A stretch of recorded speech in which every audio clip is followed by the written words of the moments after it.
Kita masing-masing, ya, mohon memastikan agar mic kita masing-masing sudah dalam posisi mute ya, supaya tidak ada suara-suara yang bisa mengganggu konsentrasi Romo Karol dan semua yang hadir di sini.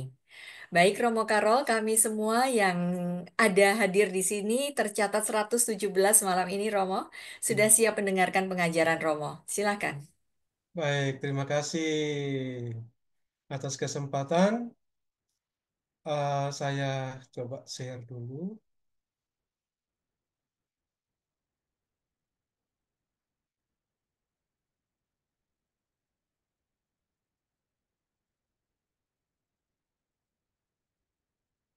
Apakah slide-nya sudah muncul? Ya, sudah muncul Romo. Oke, baik.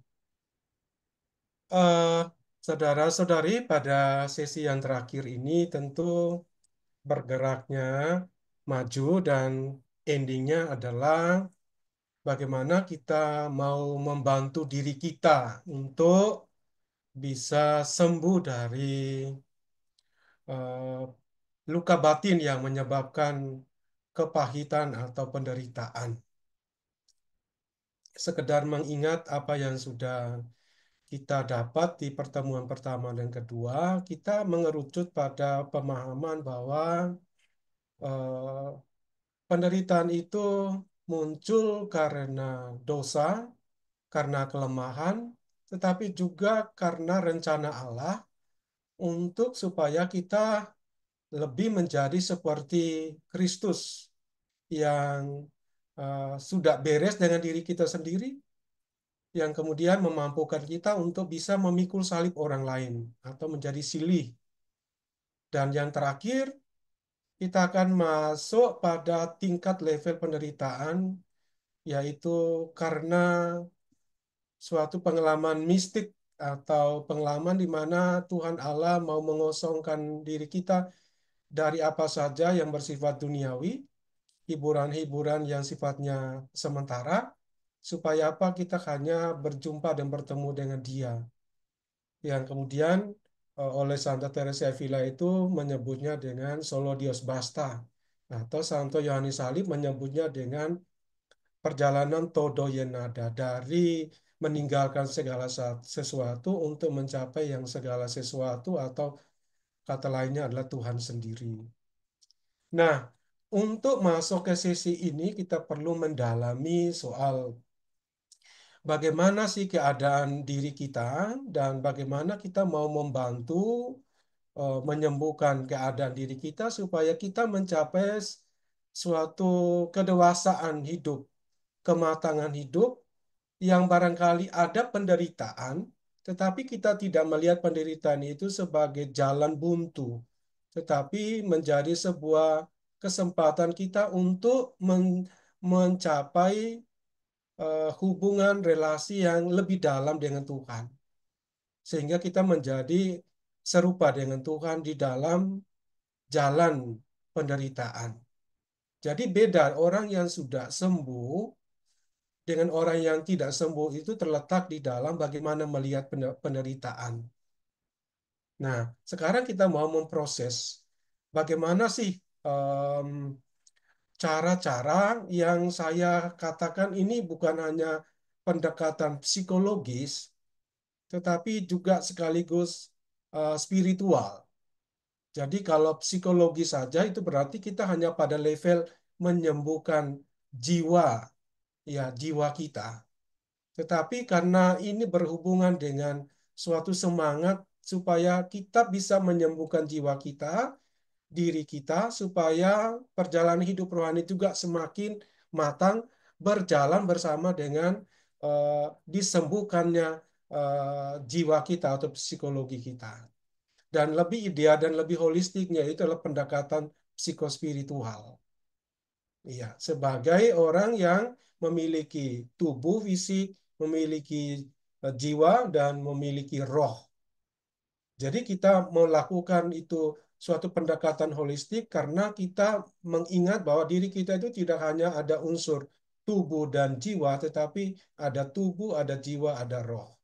Maka pendekatan yang bagus yang dianjurkan adalah pendekatan psikospiritual. Saya mengutip sebuah cerita dari dunia filsafat. eh, Seorang yang bernama Alcibiades, seorang yang berkebangsaan Athena. Dia itu anak muda yang kaya dan tampan. Ya, dia keliling dunia kemana-mana. Tetapi suatu waktu dia menyadari bahwa kok semakin banyak tempat dia kunjungi, semakin memiliki banyak kekayaan, dia tidak merasa damai, tidak merasakan kebahagiaan dalam dirinya. Kemudian orang lain bertanya kepada Sokrates. Sokrates itu adalah filsuf dari Athena juga.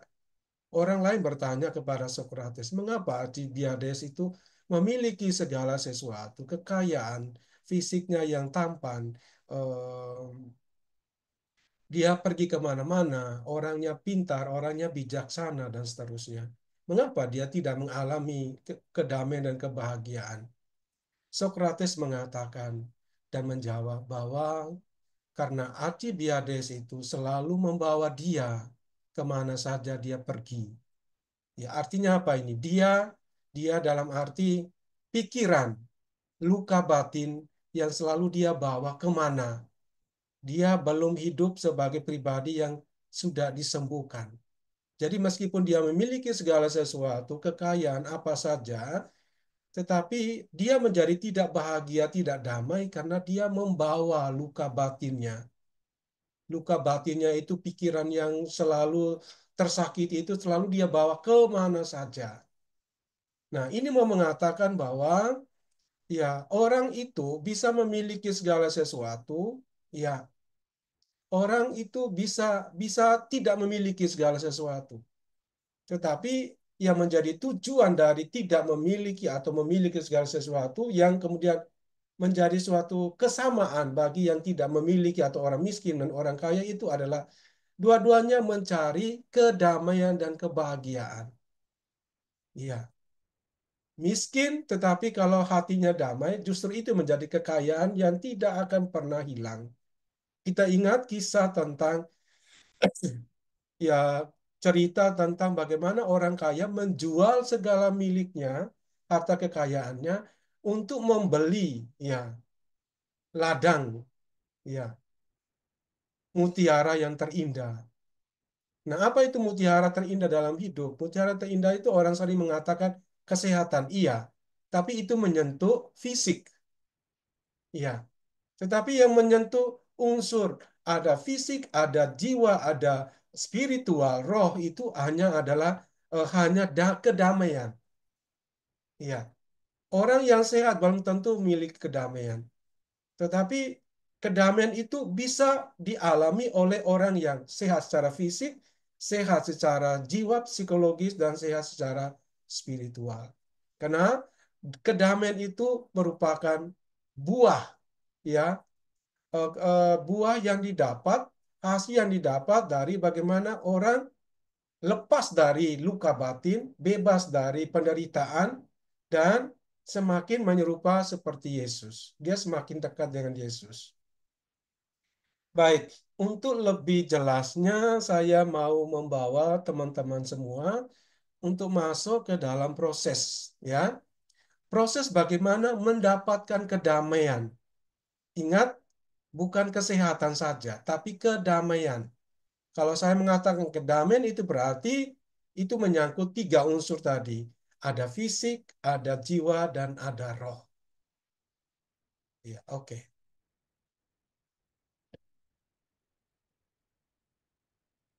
Sebagai pengantar singkat, ini karena sudah saya jelaskan pada pertemuan atau sesi sebelumnya tentang luka batin, sekedar mengingat, saya bacakan.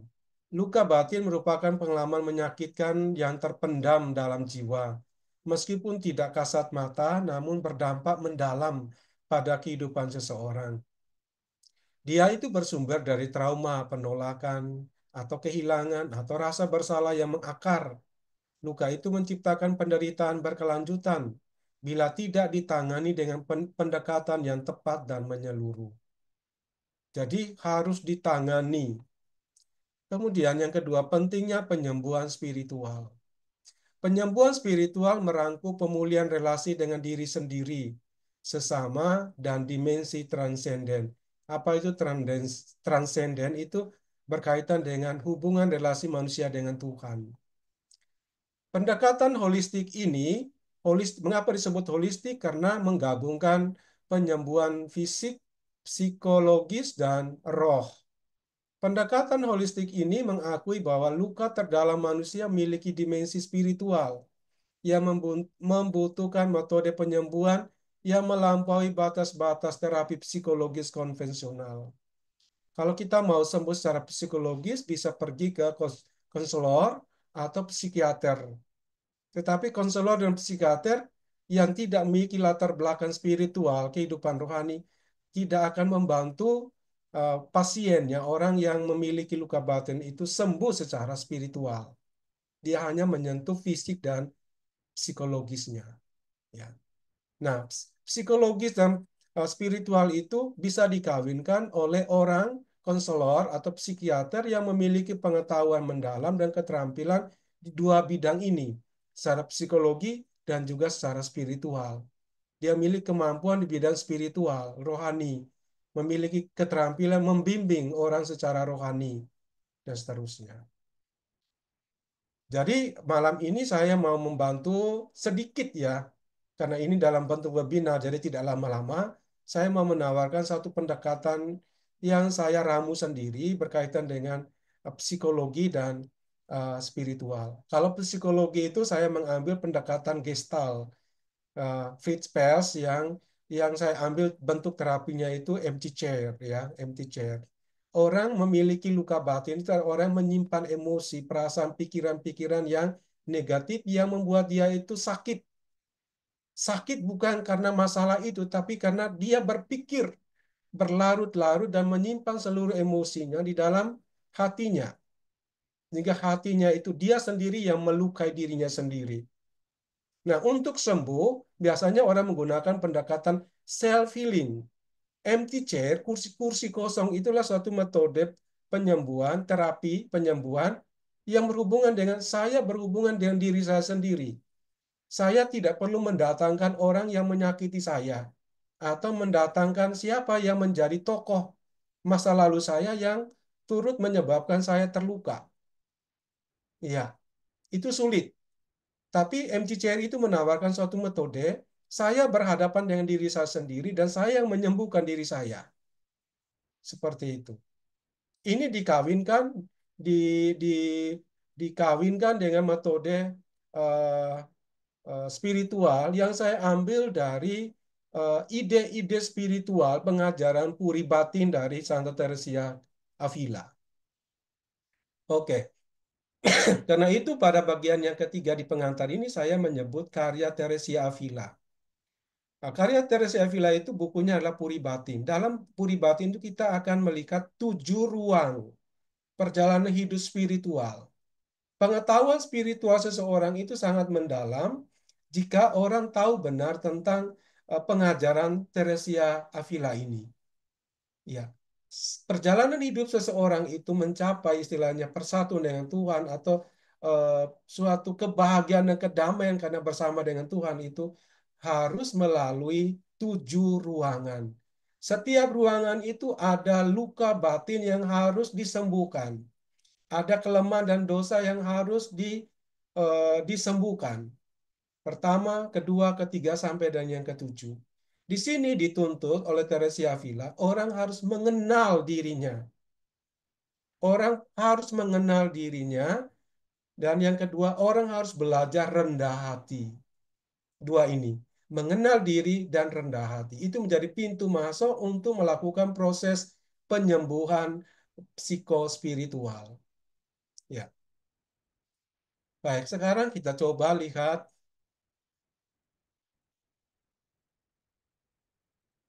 Teresia Avila dan Puri Batin secara singkat. Kehidupan Teresia Avila ini seorang santa dari Ordo Karmel yang diangkat menjadi pujangga gereja. Yang lahir ya pada tahun yang hidup tahun 1515 sampai dengan 1582. Dia adalah tokoh rohani dari Spanyol. Dia adalah pembaru Ordo Karmel dan guru gereja Katolik atau pujangga. Hidupnya yang penuh tantangan dan pengalaman rohani menjadi dasar bagi tulisan-tulisannya yang penting, termasuk Puri Batin yang ia tulis tahun 1577.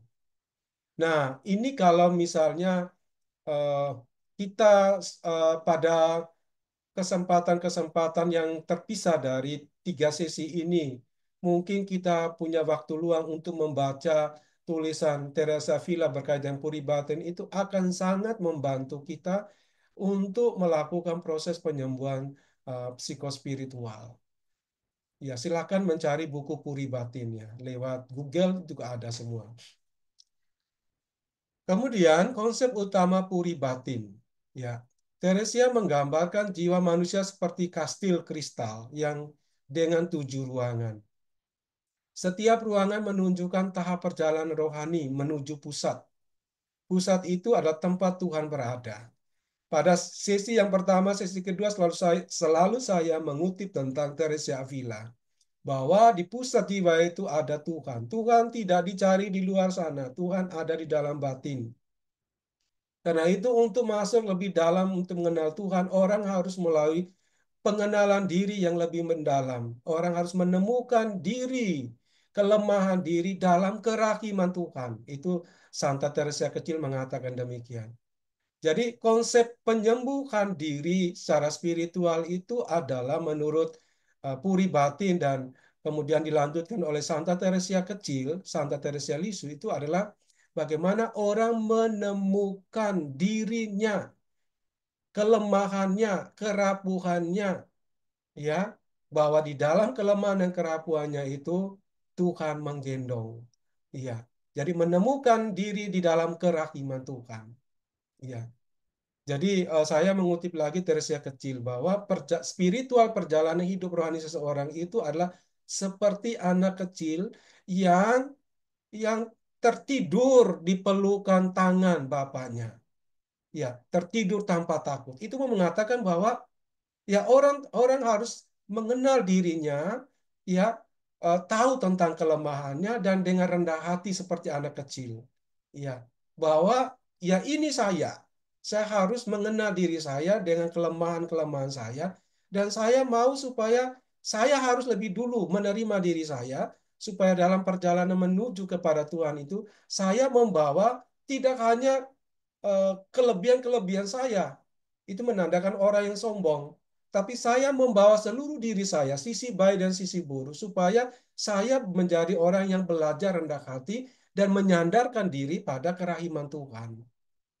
Jadi proses menuju pusat diri yaitu bertemu dengan Tuhan itu proses di mana manusia membawa seluruh keadaan dirinya untuk supaya sampai di bertemu dengan Tuhan, Tuhan merangkulnya. Nah, seperti itu. Nah, terapi psikospiritual itu adalah terapi di mana kita menggunakan pendekatan psikologi supaya manusia lebih mengenal dirinya, tahu tentang keadaan dirinya dan menerima dirinya. Dan ini mulai proses penyembuhan. Kemudian dengan mengenal diri semakin lebih dalam, maka itu menjadi ruang di mana dia boleh masuk ke dalam ruang-ruang selanjutnya untuk bertemu dengan Tuhan yang Maha Rahim. Maka proses proses untuk masuk ke ruang di mana Tuhan ada adalah proses pembersihan, proses pencerahan, dan seterusnya. Nah, yang menjadi masalah dalam hidup kita itu adalah orang memiliki luka batin, tetapi hanya berdiri pada satu tempat, tidak melakukan proses penyembuhan secara self-healing, kemudian keberatan, tidak mau melanjutkan perjalanan yang memang terasa terkesan berat, tetapi jika orang mau memulai itu berjalan, meskipun berat, orang akan mengalami proses berjalan semakin lebih dalam, semakin lebih dalam. Baik, tentang 7 ruangan jiwa. Setiap ruangan menggambarkan tingkat kesadaran dan kedekatan dengan Tuhan. Nah, ini. Jadi kunci dari kesembuhan ini adalah kesadaran diri. Semakin lebih dalam kita harus semakin lebih sadar tentang diri kita. Kalau orang tidak sadar, maka jelas bahwa dia tidak akan pernah membantu dirinya untuk semakin lebih lebih disembuhkan. Ya, mulai dari kesadaran itu mulai dari ruangan luar. Ruangan luar itu ruangan 1, 2, 3. mulai dari ruangan luar yang menunjukkan kesadaran awal sampai ruangan terdalam yang menggambarkan persatuan penuh dengan Tuhan. Perpindahan dari satu ruangan ke ruangan lain memerlukan pertumbuhan rohani dan keterbukaan terhadap karunia Tuhan. Jadi, orang yang menyadari diri pasti akan tahu tentang kelemahan dirinya. Orang yang tahu tentang kelemahan dirinya akan dengan rendah hati. Ya, dan dengan rendah hati itu dia akhirnya berjalan dan perjalanan itu adalah perjalanan untuk sampai kepada bertemu dengan Tuhan, bertumbuh dalam kehidupan rohani dan menjadi orang yang dikasihani oleh Tuhan. Yang kemudian dalam bahasanya saya tadi adalah keterbukaan terhadap karunia Tuhan. Ya, jadi kuncinya situ, sadar, rendah hati, seperti itu. Nah, sekarang saya coba, ini pengantar singkat tadi tentang Teresia Avila, konsepnya. Sekarang saya coba menampilkan teknik empty chair. Itu berarti berkaitan dengan terapi psikologi. Asal-usul empty chair atau kursi kosong dibuat oleh Fritz Perls sebagai bagian penting dari terapi Gestalt pada tahun 1950-an. Metode ini dirancang untuk membantu menyelesaikan konflik dalam diri dan menyembuhkan luka hubungan melalui percakapan dengan kursi kosong sebagai simbol. Jadi ini self-healing. Jadi mengapa kursi kosong? Karena kita mau menghadirkan secara imajinatif, ya mungkin diri kita sendiri yang terluka, mungkin tokoh yang lain, orang lain, dan kalau dihubungkan dengan terapi spiritual, berarti yang akan duduk di kursi kosong itu adalah Tuhan. Jadi kita bercakap dengan Tuhan seperti itu. Jadi ini terapi yang mengawinkan unsur psikologi, kalau itu berkaitan dengan luka-luka batin, yang orang harus disembuhkan, luka-luka batin yang disebabkan oleh hubungan yang tidak baik dengan orang lain, atau mungkin penolakan pada eh, keadaan diri kita tertentu. Kita menolak, kita tidak menerima. Lalu diri yang kita tolak itu kita hadirkan secara imajinatif, duduk di kursi yang kosong itu. Lalu kita mulai bercakap-cakap. Jadi kursi kosong itu akan ditempati oleh orang lain atau diri kita sendiri dan Tuhan. Tujuan dan manfaat dari teknik empty chair. Cara terapi ini membantu seseorang mengungkapkan perasaan tersembunyi. Ya, dia harus mengungkapkan perasaan. Jadi, mengapa teknik ini dipakai? Karena kadang-kadang orang itu merasa dirinya itu tidak ada masalah. Padahal akibat dari luka batin itu dia rasakan. Hanya dia merasa bahwa dia tidak memiliki luka batin. Nah, persoalannya mengapa terjadi demikian? Itu berarti menyentuh kesadaran pengenalan diri. Karena apa? Karena perasaan-perasaan, pikiran-pikiran itu yang misalnya terkondisi, tercipta, yang sudah terbentuk di alam bawah sadar sejak kecil itu tersembunyi. Iya. Nah, supaya diungkapkan ke atas permukaan kesadaran, harus ada tekniknya seperti itu. Dalam keadaan ramai, dalam keadaan biasa-biasa, orang bilang, saya ini senang, saya ini bahagia. Tapi coba, duduklah sendiri, merenung. Maka suasana hening, tenang itu akan menyadarkan dia bahwa, oh inilah, saya menemukan diri saya. Jadi seperti itu. Jadi butuh suasana terapi keterampilan, teknik untuk bagaimana orang masuk ke dalam semakin lebih mengenal, semakin lebih sadar tentang keadaan dirinya. Nah, tujuannya adalah supaya menyembuhkan konflik dalam diri dan berdamai dengan pengalaman menyakitkan. Kata berdamai ini selalu saya ulang pada sesi yang kedua. Saya mengatakan bahwa tanda-tanda orang itu sudah sembuh dari luka batin itu adalah satu. Dia berdamai dengan pengalaman itu. Kemudian ada relasi yang baru dengan cara pola pikir yang baru. Jadi dia menjadi orang yang tersembuhkan jika memiliki rasa damai. Dan yang kedua, dia tidak lagi menghindar dari orang-orang yang telah menyakitkannya atau hidup sosial dan sebagainya. Itu tanda. Manfaatnya termasuk meningkatkan kesadaran diri, menyelesaikan masalah emosi dan memperbaiki hubungan yang rusak, semua itu rusak. Semua ini membantu proses penyembuhan luka batin. Iya. Dalam prakteknya, proses pelaksanaannya, dalam prakteknya klien atau kita, pasien, orang yang luka batin itu duduk menghadap kursi kosong yang mewakili orang lain atau bagian dari diri sendiri atau Tuhan. Nah, kita atau orang yang terluka itu, luka batin itu berbicara dengan sosok di kursi tersebut, mengungkapkan perasaan dan pikiran, ya, lalu berpindah posisi untuk menjawab dari sudut pandang sosok itu. Jadi kita yang real ini akan mengungkapkan seluruh perasaan negatif, emosi kita yang tersimpan lama, dikeluarkan semua. Mengeluarkannya itu bisa dengan istilahnya dengan seluruh ekspresif, ya. Ada orang yang kalau marah itu dengan tenang tara saja. Jadi mengeluarkan itu dengan seekspresif mungkin supaya perasaan itu bisa tercurah, emosi kita tercurah dan seterusnya. Mungkin saja orang bisa bisa menangis, mungkin saja orang bisa mengeluarkan kata-kata yang kotor atau kasar. Iya. Dan ini secara moral itu tidak dianggap sebagai dosa karena dia berada pada titik netral, ya, titik netral. Ya, dia hanya mengungkapkan perasaannya. Dia belum melakukan suatu tindakan memarahi subjek tertentu. Kalau sudah melakukan tindakan memarahi subjek tertentu itu baru dosa. Tapi kalau orang mengeluarkan perasaan marah tanpa diikuti oleh tindakan memarahi siapa yang ditujukan, ini berada pada kondisi titik, ya, netral, belum dihitung sebagai sebuah dosa. Apalagi ini masuk dalam terapi.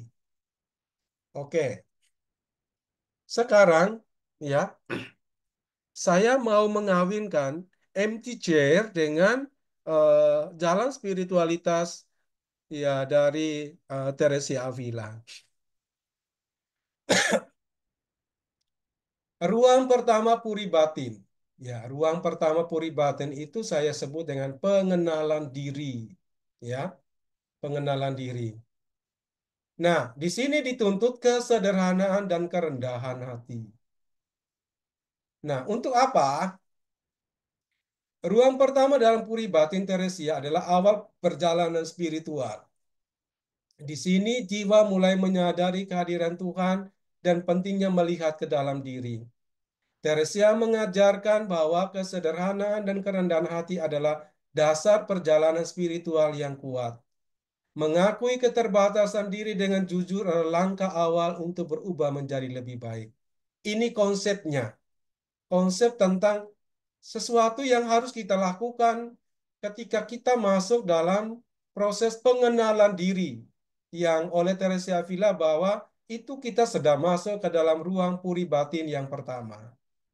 Nah, ini konsepnya secara spiritual. Nah, konsep ini mengerucut kepada teknik empty chair untuk kita lakukan. Empty chair itu kursi kosong. Nah, kalau konsepnya seperti ini, sederhana, kesederhanaan rendah hati, bagaimana melakukannya dalam empty chair atau terapi empty chair itu? Nah, saya mengatakan demikian. Di ruang pertama ini, terapi empty chair bisa dilakukan dengan dialog antara klien dan kursi kosong. Siapa itu klien? Ya, klien itu siapa saja yang mungkin yang merasa terluka dan mau disembuhkan. Ya, dan teknik ini bisa dilakukan secara pribadi, self healing atau di dalam bantuan misalnya para romo atau pembimbing rohani dan seterusnya. Ya, jadi di situ dilakukan dialog antara kita dengan kursi kosong. Jadi kita duduk di satu kursi, di depan kita diletakkan kursi kosong. Ya, kursi kosong itu yang mewakili diri mereka sendiri. Dialog ini, jadi karena pada ruang pertama ini adalah kita mau mengenal diri kita, itu berarti yang duduk di kursi kosong itu adalah bukan orang lain, bukan Tuhan, tapi yang duduk di kursi kosong itu adalah diri kita sendiri yang imajinatif. Jadi kita yang real duduk di sitis ini, lalu depan kita itu adalah diri kita yang imajinatif. Nah, Dialog ini membantu memahami motivasi tersembunyi. Mungkin ada ketakutan, mungkin ada kecemasan, mungkin ada perasaan terluka, pengalaman-pengalaman masa lalu, dan seterusnya. Ya, nah, jadi tidak kita mengatakan kepada diri kita, saya ini merasa tidak bahagia, saya ini kok terluka, setiap hari saya ini murung, kalau makan itu tidak baru sedikit sudah merasa kenyang, tidur saya tidak nyenyak, dan semua yang akibat-akibat yang kita rasakan yang tidak membuat kita itu menjadi pribadi yang tenang dan damai. Itu semua didialogkan, ya. Ya, siapa yang harus menyampaikan lebih dulu ini? Diri kita yang real, karena diri kita yang ini diri yang benar-benar sungguh-sungguh mengalami itu. Nah, setelah kita mengeluarkan seluruh perasaan itu, kalau sudah selesai, nah kita sekarang mengambil posisi duduk di kursi kosong itu, kursi kosong itu. Lalu apa yang kita lakukan? Kita merenung tentang diri kita. Seperti apakah diri kita? Kita menggambarkan diri kita itu mungkin bisa seperti seekor binatang. Ya, kita menggambarkan seakan-akan kita itu seperti tikus lah yang terkurung dalam persembunyian, ya, yang kalau keluar dari lubang persembunyian dikejar dan seterusnya dan seterusnya. Jadi memposisikan diri dalam sebuah analogi perbandingan supaya lebih memperkaya kita. Atau mungkin kita menganalogikan, membandingkan, menyamakan diri kita itu dengan sebuah pohon. Pohon apa yang putri malu. Ada jenis itu tumbuhan yang putri malu. Kalau disentuh itu langsung mengusut. Ya, itu menggambarkan tentang diri yang takut kalau disentuh dan seterusnya. Nah, seperti itu. Itu untuk memperkaya. Jadi ada ada kursi di mana kita harus real mengatakan pengalaman kita, kemudian kita duduk di kursi kosong itu mengima, sorry, mengimajinasikan, menggambarkan situasi yang kita alami itu. Nah, dalam proses mengimajinasi itu semua pengalaman-pengalaman yang tersimpan tersembunyi itu akan serta-merta keluar. Karena prinsip alam bawah sadar itu adalah ketika kita memaksimalkan kerja imajinasi kita, semua yang tersimpan itu akan keluar semua. Nah, untuk membantu mengeluarkan itu kita melakukan proses analogi, membandingkan, menyamakan, ya misalnya dengan binatang lah atau dengan jenis tumbuhan. Nah, kemudian kita menghadapi bayangan diri. Nah, proses mengenal diri mengajak kita untuk berani melihat bayangan diri kita, sisi-sisi gelap yang sering kita tolak atau sembunyikan.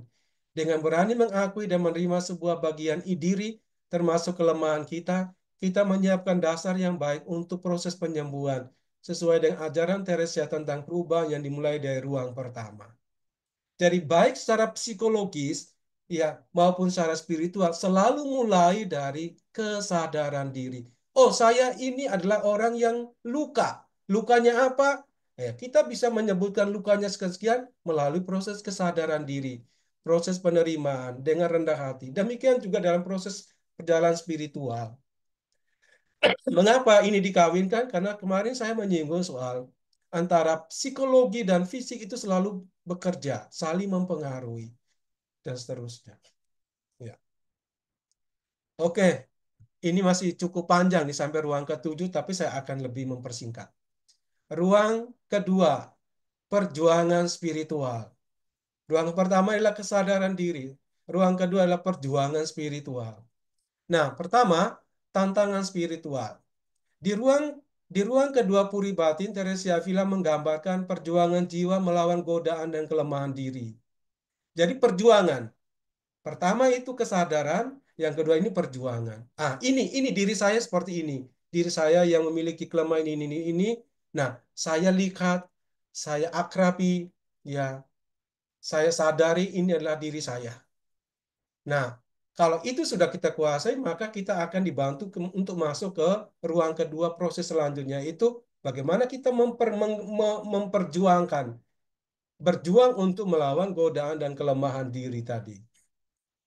Jiwa mulai melihat hambatan dalam diri yang menghalangi pertumbuhan spiritual. Tahap ini ditandai dengan pergolakan batin. Saat-saat putus asa, namun juga membangun tekad kuat untuk terus maju dalam perjalanan spiritual. Artinya apa ini? Kalau kita masuk dalam ruang kedua ini ditandai dengan em, kita ini memulai sesuatu, tetapi apa yang kita mulai itu selalu mandek, kemudian buntu, buntu, lalu kemudian menimbulkan eh, putus asa, kecewa. Kok saya masih bergulat dengan diri saya sendiri? Ini ada proses perjuangan. Perjuangan itu pertanda bahwa kita sedang berjalan. Beda dengan orang yang tidak mau berjalan, ya, tidak mau berjalan. Kalau orang merasa sakit, orang merasa putus asa, orang merasa kecewa, merasa bahwa apa yang dia lakukan itu sia-sia, itu pertanda baik. Itu seperti orang dokter yang kasih obat, dan reaksi-reaksi obat itulah sama dengan reaksi-reaksi yang muncul di dalam ruang kedua ini. Kalau tidak ada reaksi, itu pertanda obat itu tidak bekerja. Demikian dalam hidup spiritual. Kalau tidak ada reaksi, misalnya rasa marah, rasa putus asa, rasa bahwa apa yang dilakukan, latihan-latihan rohani itu berdoa, meditasi, baca kitab suci tidak mendatangkan sukacita apa-apapun. Nah, itu pertanda bahwa kita sedang berjuang. Itu tanda ada reaksi. Ya. Nah, sekarang karena itu merupakan terapi, maka mari kita lihat apa sih yang kita buat dalam hal ini. Jadi Bapak Ibu, saya mau mengatakan bahwa ini bukan merupakan sebuah terapi yang sekali langsung semuanya, tidak. Mungkin di ruang pertama itu proses kesadaran diri itu dilakukan terus-menerus. Satu, dua, tiga, empat, lima kali. Ya, jadi terapi diteruskan, diteruskan sampai dengan kita mampu mengenal secara lebih dalam siapa diri kita. Nah, kalau kita melakukan itu dan berhasil, maka kita akan masuk ke perjuangan ini. Dan masuk ke ruang kedua ini itu akan tidak hanya sekali terapi. Terapinya adalah berkali-kali. Maka orang bilang, perjalanan hidup spiritual ini perjalanan seumur hidup. Ya, maka terjawab juga pertanyaan di sesi yang kedua. Mengapa ada penderitaan yang bertubi-tubi? Karena kita masuk dalam proses menjadi. Ya, mari kita lanjutkan tadi tentang dialog internal. Pada tahap ini, teknik empty chair membantu percakapan antara diri dengan sisi-sisi yang menghambat pertumbuhan spiritual. Dengan menempatkan godaan atau kelemahan di kursi kosong. Seseorang dapat menghadapinya langsung, mengakui pengaruhnya dengan jujur, dan membangun kekuatan untuk mengatasinya dengan sabar. Jadi, kita yang real ini mengatakan, kok saya meditasi, tapi kok tidak merasa damai, tenang. Ya, kok saya berusaha untuk misalnya mau meminta maaf kepada orang yang telah melukai saya, tapi hati saya selalu berontak. Ya, kemarahan saya selalu selalu ada dan muncul kembali ketika melihat orang itu. Padahal saya sudah mengatakan saya sudah memaafkan. Inilah sebuah perjuangan. Dan bagaimana untuk menterapi diri kita sendiri? Terapinya adalah kita melihat mengapa saya sulit memaafkan. Padahal saya sudah mengatakan saya sudah memaafkan. Jadi seperti itu. Jadi dialoglah dengan diri sendiri, diri yang real dan diri yang imajinatif. Mungkin saja masih ada perasaan yang belum terungkapkan. Mungkin saja ada kata-kata yang dari orang itu yang kita sudah maafkan secara lisan, tapi kita belum berdamai dalam hati. Mungkin kita ingat kata-katanya. Maka kata-katanya mungkin juga diimajinatifkan, dihadirkan lagi. Supaya kemarahan kita itu benar-benar kita keluarkan. Dan setelah kita keluarkan kemarahan kita menjadi lebih tenang. Nah, prosesnya yang selama ini terjadi itu adalah orang belum sampai pada proses mengeluarkan rasa marah dalam self healingnya tadi, tapi tiba-tiba langsung saya mau sudah memaafkan dia. Nah, seperti itu. Tidak seperti itu prosesnya. Atau mungkin romo-romo yang tidak mengenal apa artinya terapi psikologi spiritual, mudah untuk menasihati. Ya, memaafkan saja, memaafkan. Tapi awam biasa mengatakan sulit, Mo. Nah, sulitnya itu karena orang tidak tahu menggunakan teknik psikospiritual seperti itu. Baik, transformasi konflik. Ya, mengapa ada dialog seperti ini? Supaya apa? Ada transformasi konflik. Apa itu transformasi konflik? Ya, konflik yang diolah, ya, diolah, di, disadari, diolah, dibetulin supaya apa? Dia melampaui, berubah dari konflik itu menjadi sebuah apa istilahnya?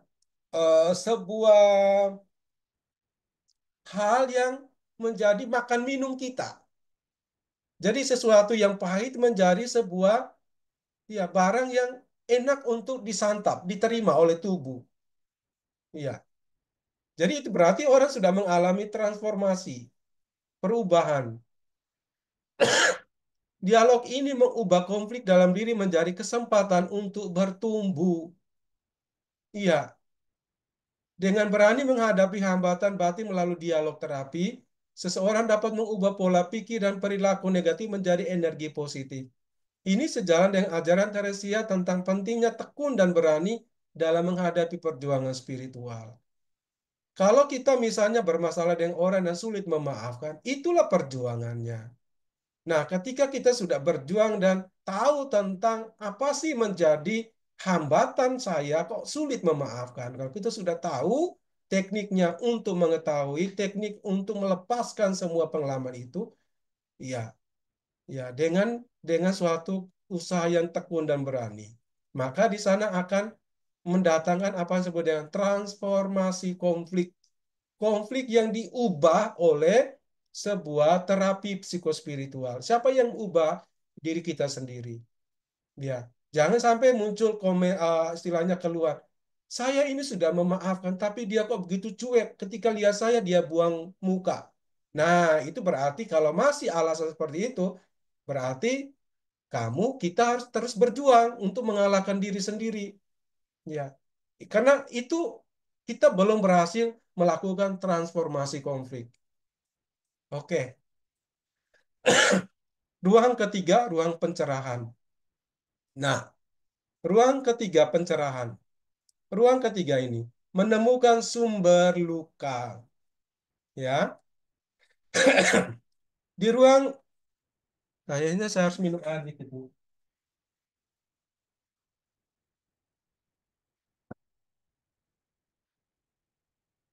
Me- Di ruang ketiga puri batin, Teresia menggambarkan jiwa yang mulai merasakan damai dan nyaman.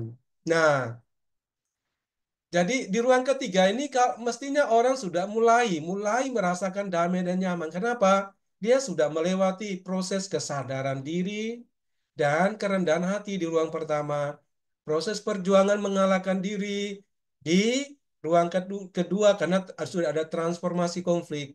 Nah, mestinya di ruang ketiga ini orang sudah mulai merasa damai dan nyaman. Tapi kalau orang belum merasa damai dan nyaman, itu berarti dia harus berusaha untuk melakukan terapi lagi. Mungkin terapi di ruang pertama, mungkin di terapi ruang kedua. Dilakukan terus-menerus. Baik. Dalam terapi, tahap ini membantu seseorang memahami akar masalah batin mereka. Orang mulai melihat dengan jelas pola dan sumber penderitaan yang mempengaruhi hidupnya. Sekarang menghadapi trauma. Dengan teknik empty chair, seseorang berhadapan langsung dengan sumber trauma. Kursi kosong bisa mewakili kejadian menyakitkan, orang yang melukai, atau diri sendiri yang terluka di masa lalu. Dialog ini membuka ruang aman untuk mengungkapkan perasaan yang terpendam.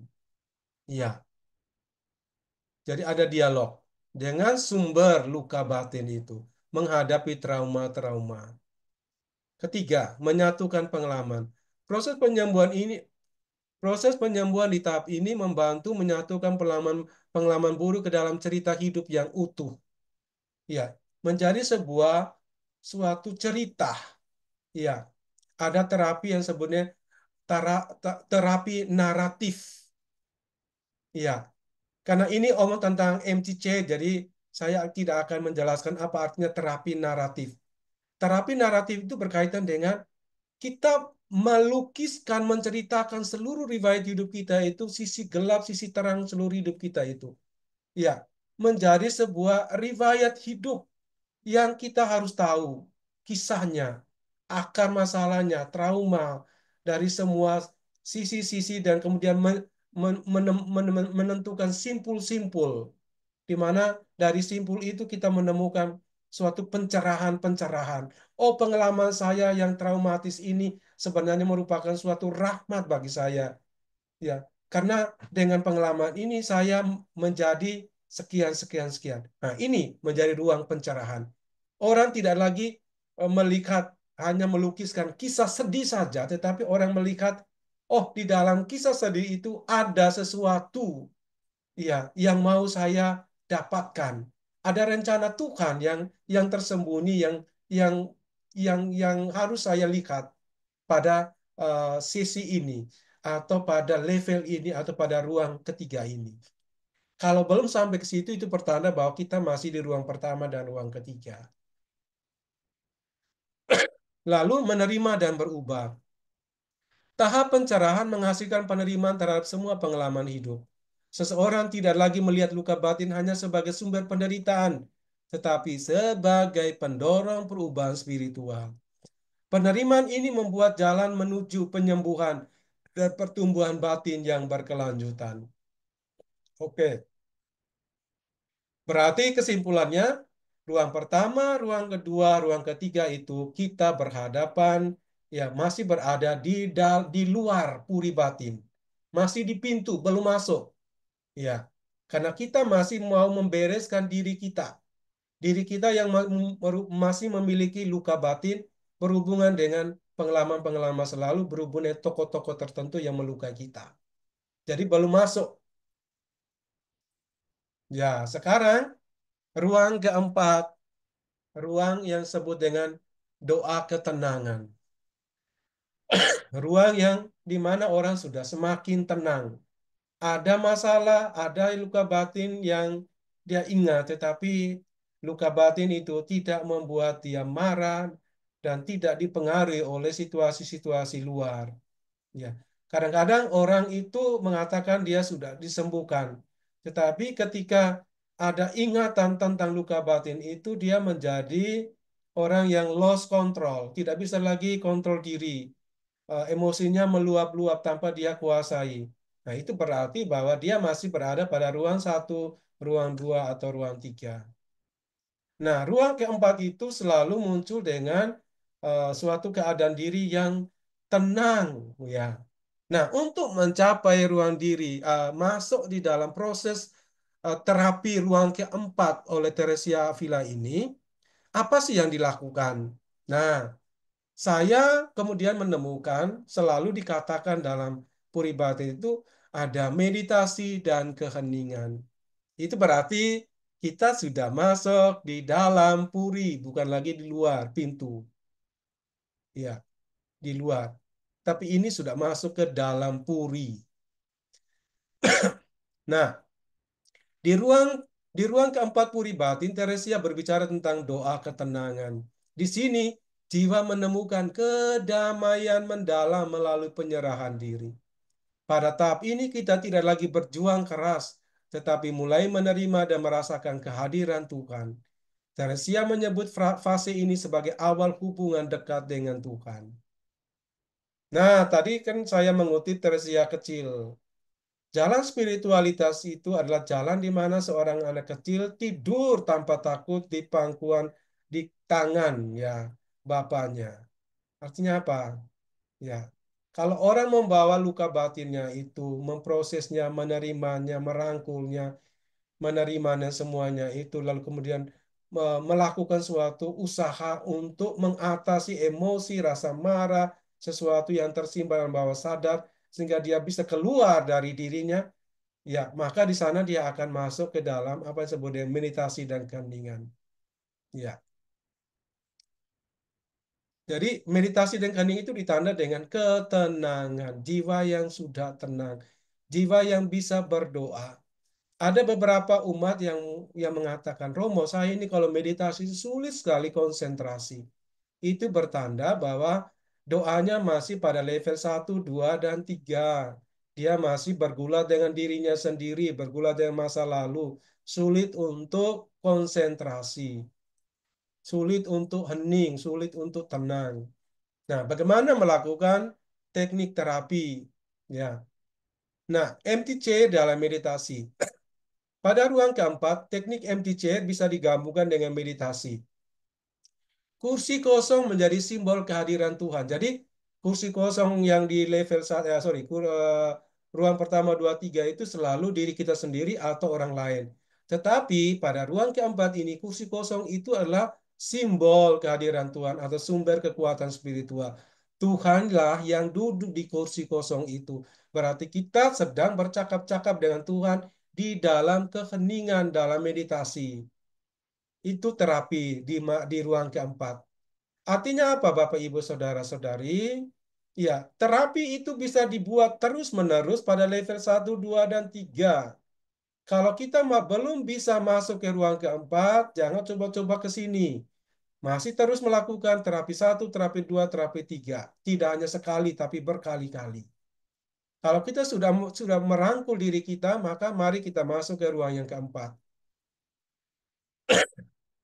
Karena kalau kita bercakap-cakap dengan Tuhan, sementara kita sendiri tidak akrab, tidak mampu bercakap-cakap diri kita sendiri, percuma. Itu berarti doa itu hanya sebagai sebuah pelarian. Ya, itu bahaya sekali dalam hidup rohani. Doa hanya dipakai sebagai kesempatan untuk melarikan diri dari luka batin. Itu salah. Kita harus akrab, kita harus menerima luka batin penuh kesadaran. Ya, kita merangkul itu. Baru bisa masuk kepada doa ketenangan ini. Dalam keheningan ini, seseorang bisa merasakan dukungan tanpa perlu kata-kata. Ini membangun hubungan spiritual yang lebih dalam dan halus. Terapi ini tidak membutuhkan banyak bahasa. Kita hanya duduk tenang di hadapan Tuhan, mengimajinasikan Tuhan ada di kursi kosong itu. Lalu kita mengalami tarik napas, hembuskan napas, mengalami suasana batin yang tenang, lepaskan semua pikiran-pikiran lain, kita mengalami kedamaian. Dan ini kalau dirutinkan setiap hari, meditasi pagi, siang, sore, malam, atau kalau sibuk, ya cukuplah 1 hari di jam yang terakhir sebelum tidur, atau pagi-pagi sebelum melakukan sibukan, melakukan meditasi. Maka lama-lama kita menjadi pribadi yang damai dan hening tenang. Baik. Penyembuhan dalam keheningan. Tahap ini penting karena penyembuhan sering terjadi dalam keheningan dan penerimaan. Tidak seperti tahap sebelumnya yang penuh dialog. Di sini kita cukup diam di depan kursi kosong dengan hati tenang. Penyembuhan terjadi melalui penerimaan dan penyerahan diri. Ini seperti ajaran Teresia tentang memberi ruang bagi Tuhan untuk bekerja dalam keheningan jiwa. Nah, di ruang keempat ini, Teresa Avila mengatakan bahwa kita tenang supaya Tuhan Allah yang bekerja. Tuhan Allah melakukan proses sebagai aktor yang tersembunyi yang mengubah diri kita itu. Kalau ruang 1, 2, 3 atau terapi 1, 2, 3 itu kita yang harus berjuang. Maka pada sisi yang sebelumnya saya mengatakan tidak ada rahmat kesembuhan itu datang cuma-cuma. Rah- Rahmat kesembuhan itu ya harus dari dua pihak. Kita manusia harus berusaha supaya pada proses selanjutnya Tuhan Allah akan mengambil alih usaha kita dan dia mulai bekerja. Jadi kooperatif ya. Jadi gracia cooperans. Jadi rahmat itu datang karena kerjasama manusia dengan Tuhan. Karena itu tahap ini penting karena penyembuhan sering terjadi dalam keheningan dan penerimaan. Tidak seperti tahap sebelumnya yang penuh dialog. Di sini kita cukup diam di depan kursi kosong dengan hati tenang. Penyembuhan terjadi melalui penerimaan dan penyerahan diri. Ini seperti ajaran Teresia tentang beri ruang bagi Tuhan untuk bekerja dalam keheningan jiwa. Oke. Ruang yang kelima. Ya, meditasi penyembuhan keheningan itu menjadi awal dari proses bagaimana penyatuan dengan Tuhan. Masuk ke ruang kelima. Ruang kelima itu merupakan pertama, ruang di mana kita dialog dengan yang ilahi, merasakan kehadiran Tuhan dengan jelas.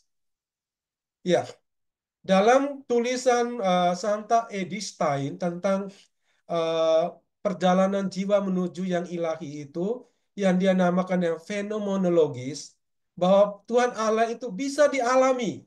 Tuhan Allah itu bukan objek pikiran. Ya, kita merenung, merenung, merenung, menggambarkan Tuhan sesuai dengan olahan pikiran kita. Santa Edith Stein mengatakan bahwa kita harus mengalami Tuhan, bukan kita berpikir tentang Tuhan. Kita mengalami Tuhan. Terapi MTCR ini yang saya kawinkan dengan Teresa Avila itu lebih membawa kita kepada bukan apa yang kau pikirkan tentang Tuhan, tapi bagaimana kau mengalami Tuhan. Itu berarti duduk tenang itu merupakan suatu teknik terapi. Kita membayangkan Tuhan ada di depan kita, mengalami Tuhan. Tuhan menyentuh hidup kita. Tuhan menyentuh, mengubah luka batin kita itu menjadi sebuah kekuatan. Jadi sebuah teknik dialog dengan ilahi. Lalu kemudian keterbukaan spiritual. Menerima kasih Tuhan tanpa syarat. Jadi itu seperti yang saya bilang tadi. Membawa luka batin kita rangkul dulu. Nanti pada saatnya Tuhan Allah menerima apapun yang keadaan kita itu dengan kasihnya tanpa syarat.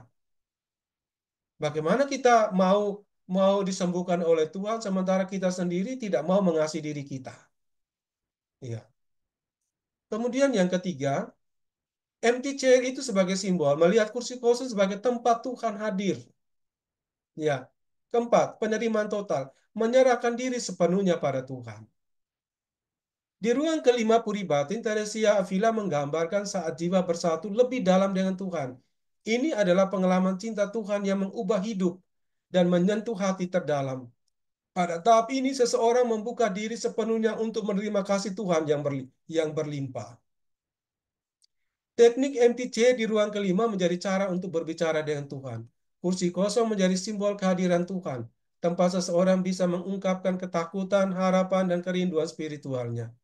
Dalam keheningan setelah percakapan ini, orang dapat mendengar jawaban Tuhan dari dalam hati, menciptakan momen perjumpaan yang menyembuhkan luka batin.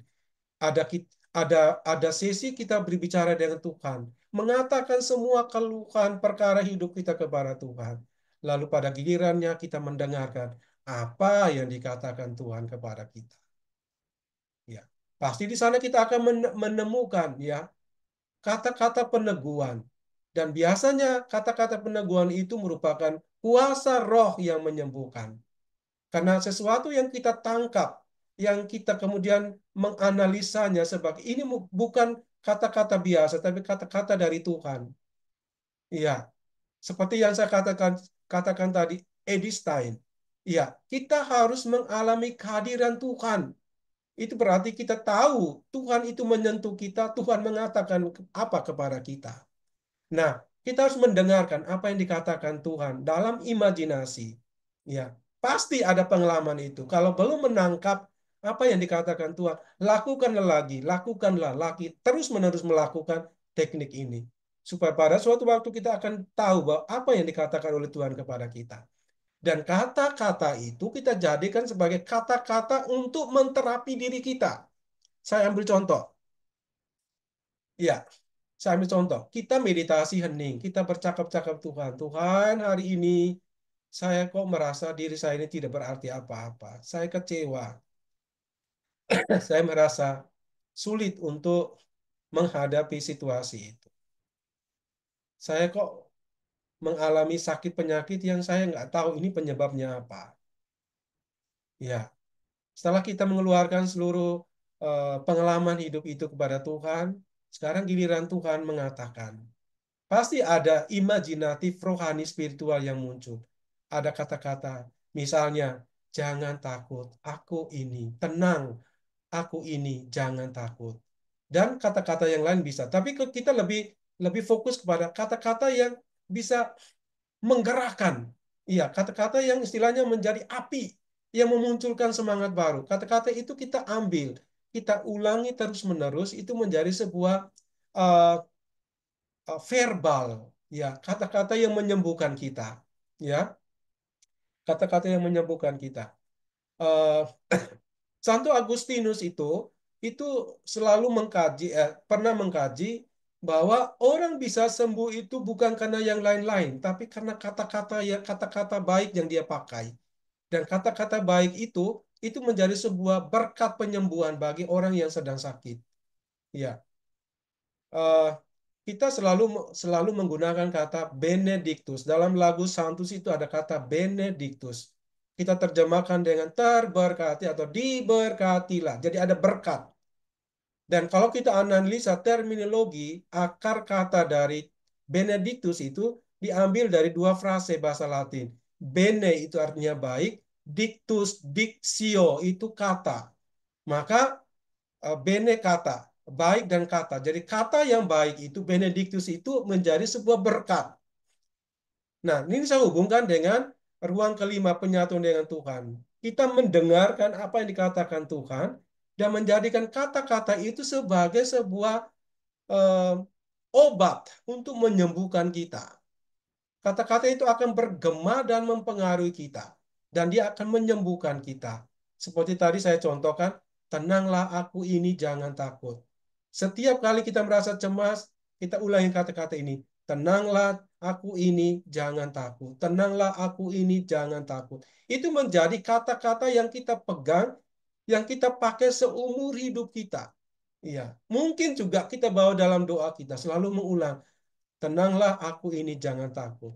Pengalaman pribadi saya, kata-kata yang selalu saya pakai dan saya selalu doakan, nggak ada doa-doa yang lain. Saya selalu kalau ada kesempatan tenang, tening, meskipun dalam keramaian, saya selalu bilang, Tuhan, saya tidak pantas Tuhan datang kepada saya, tetapi bersabdalah saja, maka saya akan sembuh.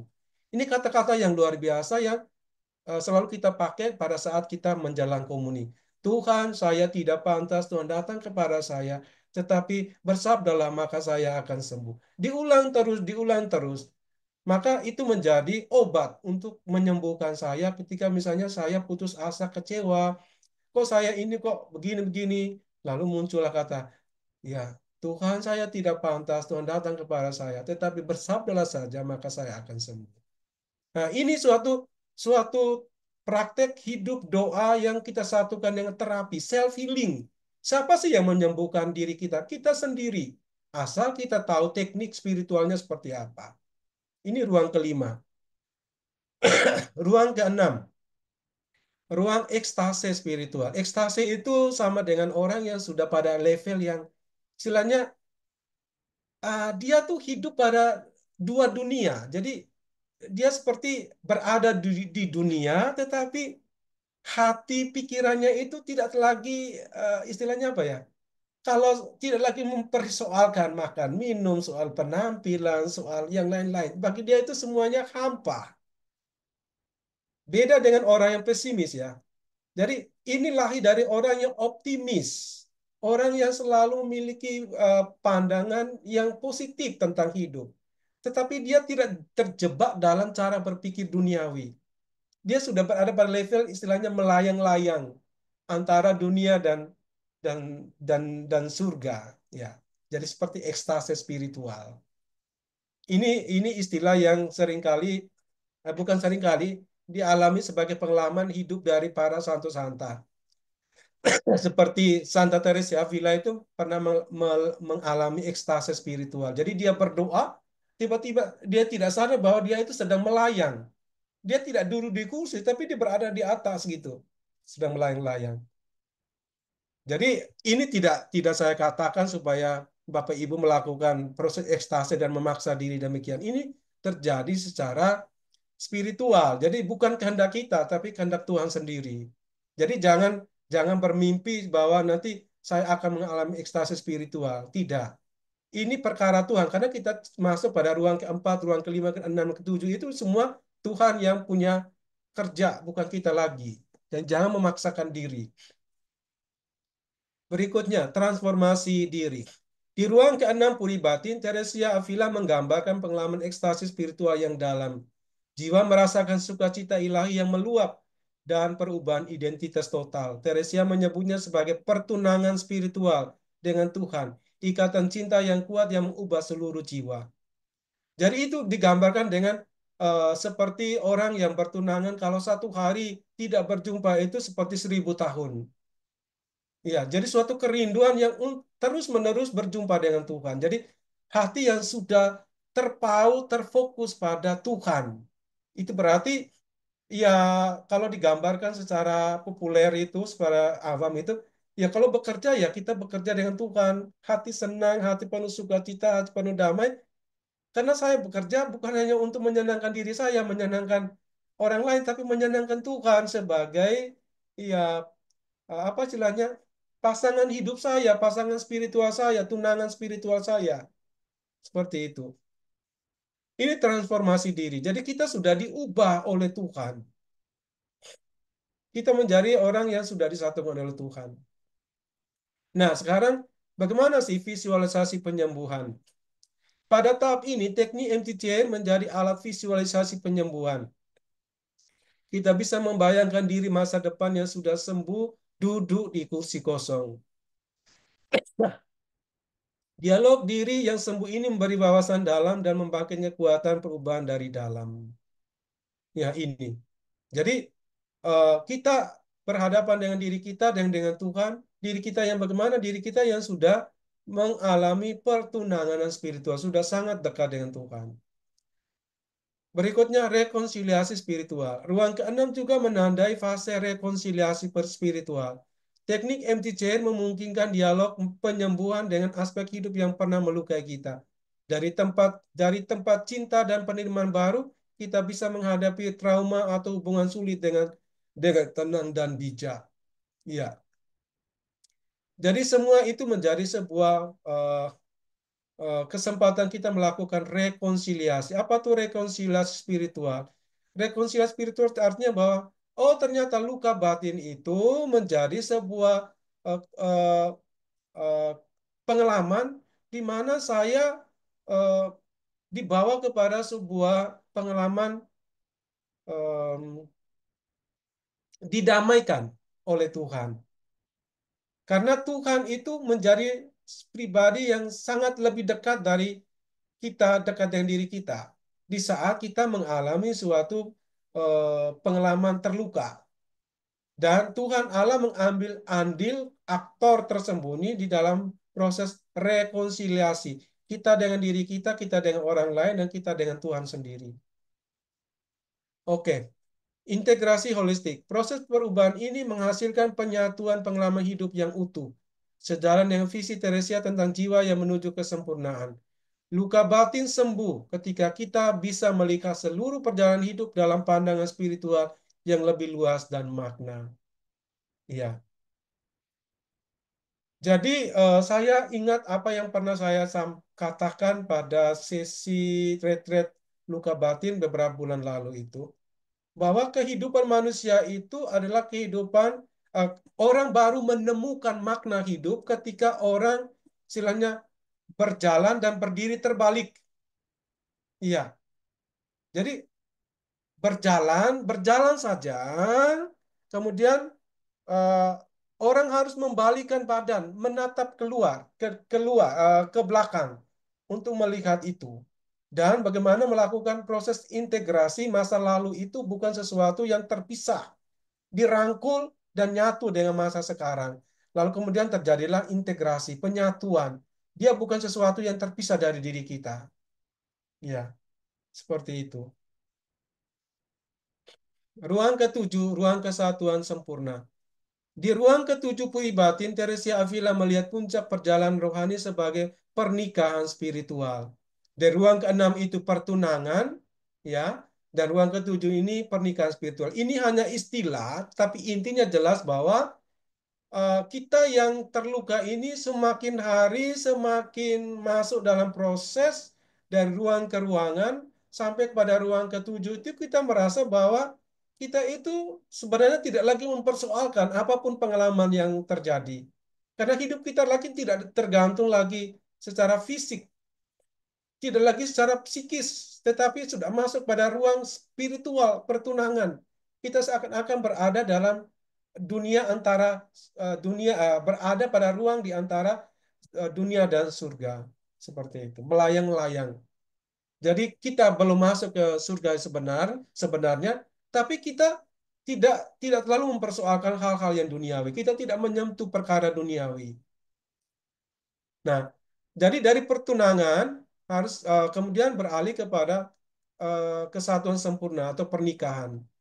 Di sini jiwa merasa damai dan menyatu penuh dengan Tuhan. Di tempat ini semua luka batin tidak hanya sembuh, tapi berubah menjadi cinta dan kebijaksanaan yang mendalam. Baik, ini mumpung saya ingat supaya tidak salah menangkap dan menafsirkan ajaran Teresa Avila. Teresa Avila itu melukiskan perjalanan itu masuk 7 ruang. Itu bukan berarti sebagai suatu proses naik tangga. Naik tangga satu, sesudah tangga satu, naik tangga dua, kemudian ketiga, keempat, kelima, keenam, ketujuh. Lalu berada pada puncak pengalaman spiritual. Stop di situ. Tidak. Ini seperti spiral, ya, seperti spiral. Jadi orang itu berkeliling mengelilingi dirinya. Jadi kadang-kadang dia masuk ke ruang ketiga, tapi kemudian ada pengalaman yang mau tidak mau dia kembali ke ruang pertama. Itu berarti dia harus kembali ke ruang pertama, naik lagi ruang kedua dan ketiga, dan seterusnya. Bisa saja ada pengalaman situasi di mana dia merasa bahagia dan damai sekali. Itu berarti masuk kepada proses ruang tujuh, ruang 6 dan ruang tujuh. Ya, itu berarti sudah ada sampai pada puncak. Tapi kadang-kadang ketika pengalaman itu berlalu, dia seperti rasa ada kesepian, ada rasa cemas lagi. Itu berarti kembali lagi proses itu. Jadi ini spiral, spiral hidup. Ya, jadi selalu terulang kembali. Jadi bukan seperti kita menaiki tangga. Jadi kalau ini dilakukan dalam bentuk terapi, maka kita sesuaikan pengalaman apa yang kita alami, ya kita sesuaikan terapinya. Kok hari ini saya merasa bahagia sekali. Nah, itu berarti Anda melakukan proses itu, pengolahan rohani, sesuai dengan pengalaman itu. Ya, baik. Pada tahap ini, teknik empty chair membantu kita melepaskan beban. Kita bisa membayangkan semua masalah hidup, luka masa lalu, hubungan menyakitkan, dan rasa sakit tersembunyi di kursi kosong. Lalu melepaskannya dengan menyerah pada kekuatan yang lebih tinggi. Proses ini membawa kedamaian yang sangat dalam. Dalam kesatuan sempurna ini, identitas kita berubah. Kita menemukan bahwa diri kita tidak lagi dibentuk oleh luka masa lalu, tetapi oleh hubungan kuat dengan diri sejati dalam dan sisi spiritual. Penderitaan yang pernah kita alami kini menjadi bagian penting dari perjalanan pertumbuhan yang mengubah kita. Nah, ini kesimpulannya, ya. Sudah pada slide yang terakhir. Ada 7 tahapan perjalanan, ada 3 dimensi penyembuhan. 7 tahap tadi yang saya katakan ruang satu, ruang tiga, 2, 3 sampai 7. Kemudian dimensi penyembuhan itu adalah menyangkut fisik, ya, emosi dan spiritual. Tujuan utamanya adalah bersatu dengan Tuhan dan menemukan diri sejati yang menjadi puncak penyembuhan yang membawa damai batin yang nyata. Demikian Bapak Ibu untuk sesi malam hari ini. Saya akhiri dan saya kembalikan kepada MC atau moderator. Ya, Romo Karol, terima kasih. Kami malam ini semakin tahu bagaimana menyembuhkan diri sendiri, bukan hanya secara fisik, tetapi juga dengan jiwa dan roh kita.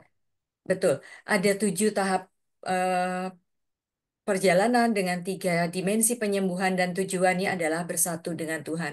Kalau tadi Romo menyebutkan bahwa eh, penyembuhan dengan metode empty chair yang digabungkan dengan pengajaran Santa Teresa Avila dengan 7 puri Wah, batinnya itu seperti spiral ya Romo.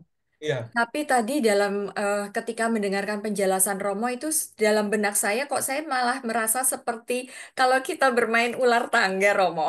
iya, Kita sudah naik dari satu, kemudian kita naik sudah masuk ke dalam yang baris yang kedua. Begitu kita mau naik dari yang baris ketiga, tiba-tiba kita merasa tadi kalau tadi Romo mengistilahkan ada tahapan tertentu, pengalaman tertentu ya Romo ya. iya, Lalu kemudian membuat kita harus turun lagi, mungkin dari iya. awal lagi. Nah, itu tadi saya tiba-tiba teringat pada eh, apa permainan ular tangga itu.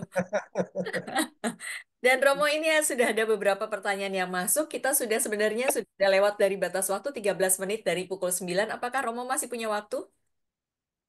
Bisa satu dua pertanyaan ya. Baik, Romo. Sudah masuk beberapa pertanyaan, kita habiskan saja pertanyaan yang masuk ya, Romo. Ya, Ya.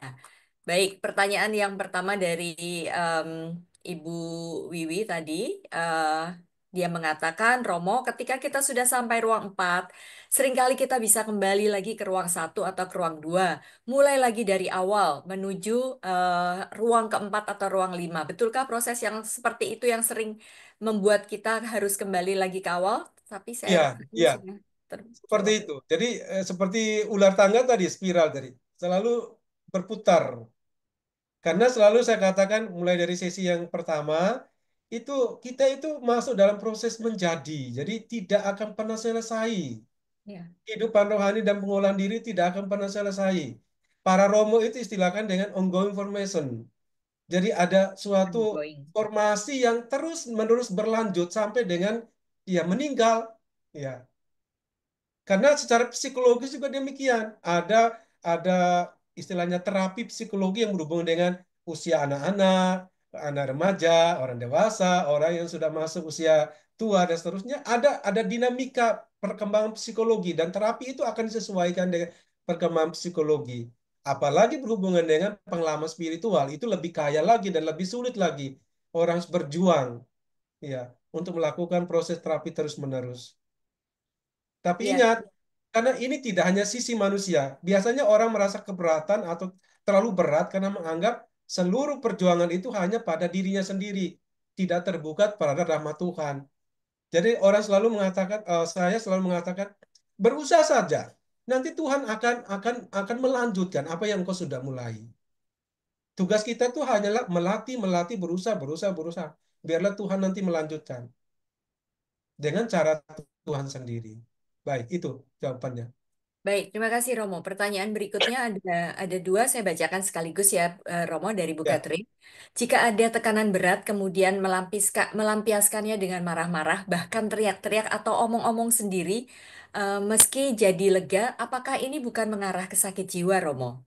Lalu yang kedua, ada orang yang mudah memaafkan orang yang menyakitinya, sementara ada orang yang harus memarahi dulu, baru kemudian bisa menyesal dan memaafkan dengan sungguh-sungguh. Mana yang lebih baik di antara dua situasi ini, Romo? Baik, ini pengalaman real ya. Ya, Sesuatu yang kita sadari atau yang istilahnya disengajai untuk membantu menyembuhkan diri kita dengan melakukan proses misalnya kita memarahi, mengeluarkan emosi kita dan seterusnya itu, iya, itu bukan sebuah indikator bahwa kita yang sakit jiwa. Karena orang sakit jiwa itu ditandai dengan melakukan sesuatu tanpa disadari. Iya, jadi orang sakit jiwa itu artinya orang yang tidak bisa lagi mengendalikan pikiran. Ya, pikiran sudah dikuasai oleh halusinasi. Iya, oleh tekanan-tekanan, depresi dan seterusnya. Jadi dia sudah hidup tidak lagi dikendalikan oleh rasionya, pikirannya sehat. Nah, yang saya jelaskan ini adalah terapi MCCR yang dilakukan oleh orang yang bisa mengendalikan dirinya, yang memiliki kemampuan berpikir rasional. Hanya supaya dibantu untuk bisa mengeluarkan emosinya, maka dilakukan dengan terapi ini. Ya, mengimajinasikan momen apa yang menyakitkan, siapa yang menyakitkan itu, diimajinasikan kehadirannya, lalu kemudian muncul perasaan dan perasaan itu harus dikeluarkan dengan marah, omong-omong sendiri dan seterusnya. Tapi semua dilakukan yang penuh kesadaran. Seperti itu perbedaannya. Sedangkan pertanyaan yang kedua, ada orang yang mudah memaafkan orang yang menyakitkan, sementara ada orang yang memarahi dulu, baru kemudian bisa menyesal dan memaafkan dengan sungguh-sungguh. Mana yang lebih baik? Ya, sebenarnya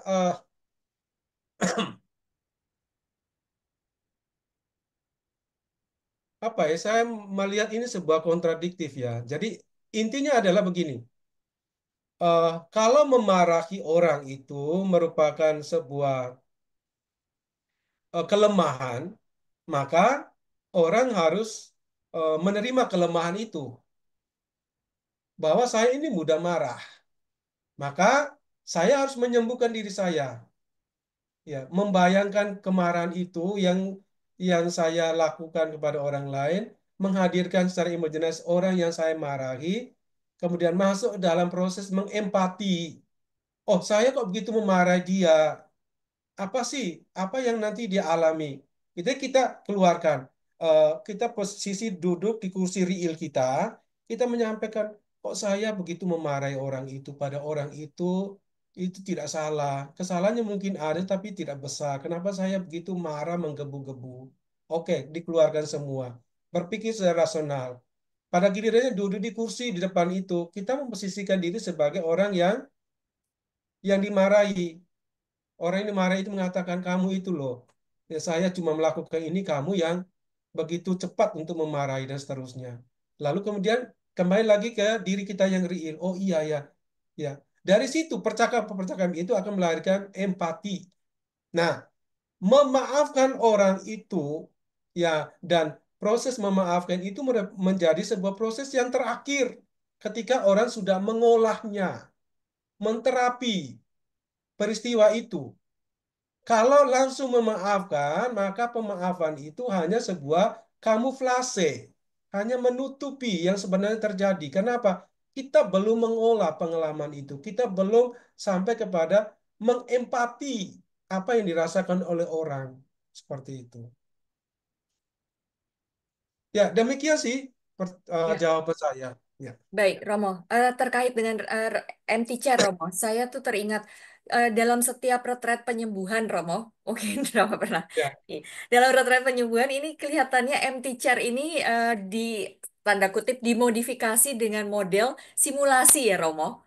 Karena ya, mungkin orang tidak bisa berbicara langsung dengan kursi yang kosong, lalu kemudian seakan-akan disimulasikan ada orang-orang tertentu, simbol yang mencirikan simbol entah dia ayah, ibu, teman, atau siapapun, kakek, nenek, siapapun yang kemudian duduk di sana lalu kita datangi dan ya, kemudian entah kita bisa mencurahkan hati kita, apa yang ada dipendam di dalam hati kita, lalu kemudian ditutup dengan pembasuhan kaki sebagai ya, ungkapan ya, ya.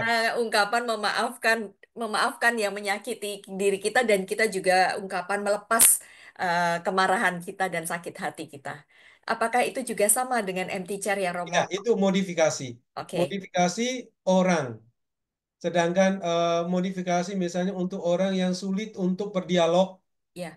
untuk mengungkapkan perasaan, dia bisa menulis. Itu Oh, modifikasi ya, juga. ya, Menulis surat cinta, gitu. ya. Ya, itu juga modifikasi dari empty chair. Baik Romo. Jadi Ya. tidak melulu hanya empty chair-nya itu ya Pak Romo Bukan karena itu porsinya saja, tapi bisa disimbolikan dan bisa Oh, dicari modifikasinya. baik. Terima kasih penjelasannya Romo. Ya, Pertanyaan berikutnya dari Ibu Teresia Ratna Saripurba Romo. ya. Mau menanyakan ketika di dalam hati sudah memaafkan orang-orang yang pernah menyakiti kita, tetapi kita memilih untuk menjaga jarak dengan mereka karena merasa bahwa em, itu bisa membuat kita lebih tenang dan nyaman. Apakah dengan menjaga jarak, memaafkan lalu menjaga jarak itu sudah benar, Romo? Salah atau tidak tindakan itu? Pada sesi yang kedua sebenarnya saya sudah menjawab pertanyaan yang persis sama. Oh, oke. Tanda bahwa orang itu sudah sembuh itu adalah pertama hatinya damai, Ya, dan yang kedua dia memiliki suatu cara pandang baru, relasi yang baru. Jadi dia tidak akan mengisolasi diri dan membatasi pergaulan. Dia bebas bahkan dengan orang yang telah menyakitinya. Jadi itu menjadi tanda yang sangat-sangat real dan sangat spiritual. Ya, ya. Tanda bahwa orang memaafkan itu adalah bahwa dia bisa bisa menjalin relasi hubungan seperti sedia kala ya, dengan cara pandang baru, dengan hati yang sudah terbarukan. ya. Seperti itu. Baik, Bu Teresia Ratnasari Purba mungkin bisa kembali menyetel pengajaran yang sudah Romo berikan di sesi kedua. Nah, pertanyaan yang terakhir nih ya Romo, Ya. sebentar. Nah, dari Bapak atau Ibu Adrian, kalau depresi, apa bisa diobati dengan metode MTC Romo? Dan kalau menurut Romo, depresi penyebabnya apa? Apakah tidak bisa menerima diri sendiri atau bagaimana? Oke. Eh, Depresi itu banyak tingkatannya. tingkatan yang paling terakhir dari depresi itu adalah orang tidak lagi merasa bahwa dia itu berada dalam dirinya. Dia sudah berada di luar diri. Maksudnya orang sudah tidak bisa lagi membedakan dirinya dengan barang tertentu. Iya. Lalu ditandai dengan mengisolasi diri. Jadi dia takut keluar. Ditandai dengan dia selalu menutupi dirinya, pintunya selalu ditutup. Kalau melihat orang sembunyi-sembunyi, itu tingkat depresi yang paling tinggi.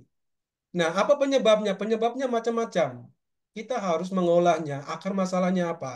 Bisa berhubungan dengan relasi dengan orang lain, bisa berhubungan dengan keadaan diri yang istilahnya menginginkan sesuatu, tetapi sesuatu tidak pernah tercapai. Dia seperti tidak lagi merasa bahwa dirinya tidak berguna. Seperti itu. Jadi harus tahu dulu penyebabnya apa. Maka kembali kepada introspeksi. Ya, Langkah awal dari terapi apa saja secara psikologis atau spiritual adalah kesadaran, introspeksi. Sadar dulu apa sih penyebabnya. Seperti itu. Nah, baik Romo. apa sih Oh, metodenya? Metodenya ya, macam-macam. Orang bisa menyembuhkan eh, depresi itu menggunakan metode Sigmund Freud atau psikoanalisa. Bisa menggunakan metode yang lain. Iya. Metode misalnya Albert Ellis. Albert Ellis itu metode rasional emotif behavior terapi. Jadi menggunakan pikiran, emosi, dan seterusnya untuk menterapi dirinya sendiri. Dan yang ini itu MTCR itu salah satu cara yang saya ambil dari Gestalt, Friedpers ya, dengan metode MTCR. Jadi pertanyaan apakah MTCR bisa menyembuhkan depresi? Bisa. Nah, kita bisa menguji cobanya mana yang lebih ampuh untuk mengobati depresi yang memiliki tingkat-tingkat seperti yang sudah saya katakan dan saya gambarkan tadi. Jadi ya, bukan satu-satunya obat. Seperti dokter, kalau kasih obat orang malaria kan mulai dari dosis yang paling sedikit dulu kecil. Oh tidak ampuh, naik lagi, naik lagi. Seperti itu dalam penyembuhan psikospiritual. ya. Demikian. Baik. Apakah juga termasuk yang mau mengenal sisi gelap dan sisi terang diri kita dengan dari The Shadow itu, Romo? Yes, oke, Itu bisa. juga bisa ya, The Shadow Ya, dan Reach Your Inner Child, The Reach, yes, ya, itu juga bisa ya, Romo. bisa. Jadi ya memang ada berbagai metode, termasuk yang MT Chair ini. Ya. Baik, satu lagi pertanyaan ya, Romo. Eh, Sepertinya ruang puri batin ini dari Pak Albert tidak mudah. Mungkin perlu waktu yang cukup lama. Terlebih kalau sudah di dalam ruang keenam dan ruang ketujuh. Dari pengalaman Romo. Nah, ini ingin mendengar pengalaman Romo Karol sendiri. Bagaimana perjalanan ruang puri batin? Berapa lama bisa maju dari satu ruang ke ruang puri batin yang lain? Terima kasih Romo. Mungkin Romo bisa sharing pengalaman sendiri. Baik. Saya coba mengutip pengalaman Teresia Avila yang menjadi sumber apa rujukan kita malam ini. Dia mengalami suatu pengalaman hidup berada pada ruang-ruang dalam itu pada usia di mana dia memulai hidup doa di biara Karmel 40 tahun. Jadi proses yang sangat panjang. 40 tahun hidup di biara baru dia mengalami apa sesungguhnya hidup spiritual. Ya, seperti itu. Lalu kemudian saya menyinggung soal tadi bukan sebuah naik tangga tetapi selalu Iya, berputar. Romo. Iya. Iya. Pengalaman hidup spiritual saya secara pribadi singkat saja ya karena sangat privasi ya. Saya mau mengatakan secara gamblang saja bahwa ada ada situasi di mana tuh kita merasa kita berada bersama dengan orang lain tapi kita merasa kita tidak bersama dengan orang lain. Seperti kita isolasi diri tuh. Benar. Ya, kalau awam ya dia hidup dengan suami atau istri tapi tidak merasa bahwa dia hidup bersama dengan suami dan istri. Demikian juga seorang Romo atau biarawati itu hidup dalam komunitas tapi tidak merasa bahwa dia hidup bersama orang lain. Mengapa itu terjadi? Ya karena dia masih bergulat dengan dirinya. Dan saya itu kadang-kadang masuk dalam situasi seperti itu. Kadang-kadang makan turun makan kamar makan juga malas. Waktu makan ngomong dengan teman juga malas gitu. Seperti seperti itu. Jadi masih bergulat dengan kelemahan diri. Kadang-kadang moodnya tidak sampai menyiapkan khotbah baru baca perikop saja sudah malas merenungkan. Padahal besok mau berkhotbah. Jadi pengalaman itu artinya pengalaman di mana kita masuk pada tahap yang pengolahan pertama, ruang kedua, ruang ketiga. Kita bergelut dengan diri kita sendiri.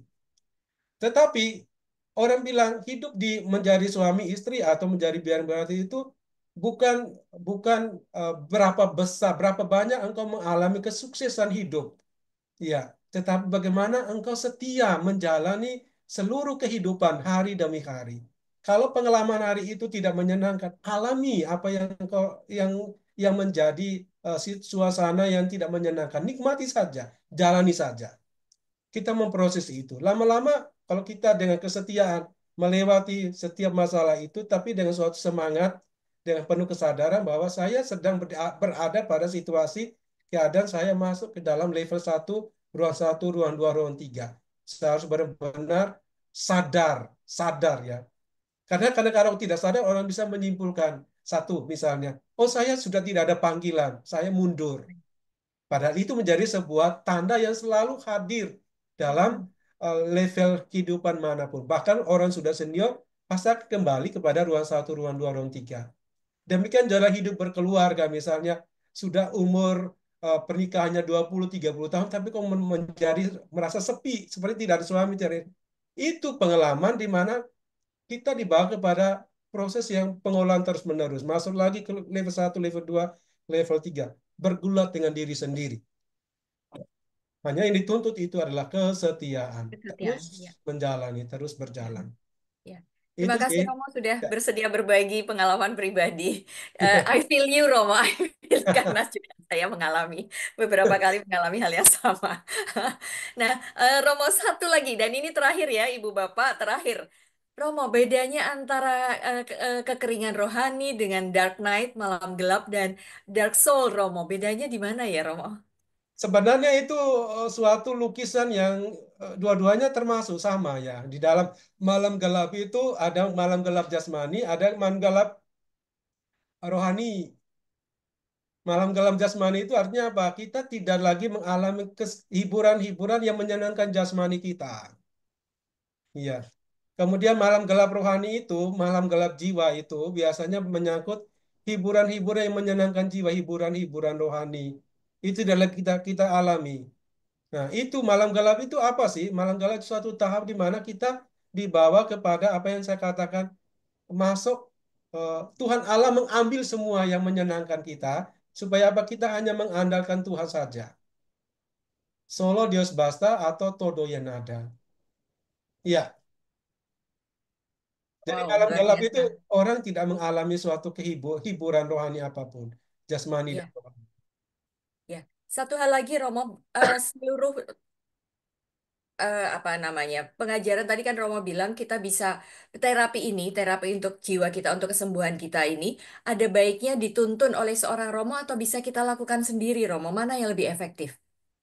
Tergantung dari istilahnya kalau kita coba bahwa saya tuh nggak mampu untuk melakukan sendiri, saya butuh orang lain. Ya, maka minta bantuan. Tapi kalau misalnya secara pengetahuan, secara keterampilan, misalnya kita menjadi orang yang sangat intens, sadar diri, dan kita keterampilan mengimajinasikan sesuatu secara mandiri dan semua, itu bisa dilakukan sendiri. Tapi kalau misalnya kita sulit untuk itu, maka kita minta bantuan orang lain. Ya. Baik, Romo.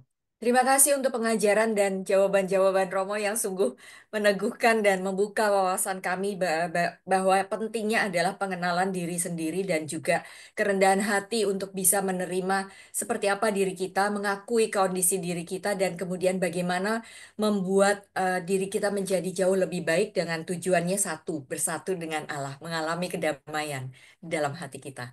Ya, Suster, Oma Opa, Ibu Bapak, dan rekan-rekan yang terkasih, kita ini sudah diberi begitu banyak berkat dari Allah dan salah satunya pengajaran dari Romo Karol ini. Dan Tuhan saat ini juga mengetuk hati kita untuk juga berbagi kasih.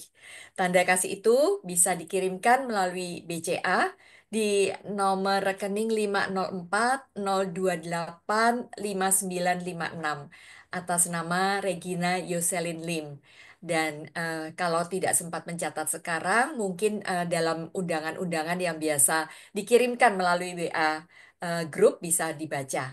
Dan untuk tidak meninggalkan kenangan baik malam ini. Mohon Bu Silva, si Silva bisa mengabadikan sebentar. Mari, Ibu Bapak, kita buka kamera kita dan kita beri eh, apresiasi kepada Romo Karol yang sudah menemani kita lebih dari lebih dari 2 jam ya Romo. Mari kita buka kamera kita dan kita beri senyum untuk Romo Karol supaya bisa diabadikan dengan bagus.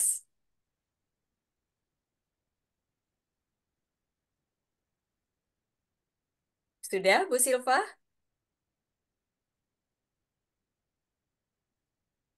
Bisa diberi aba-aba?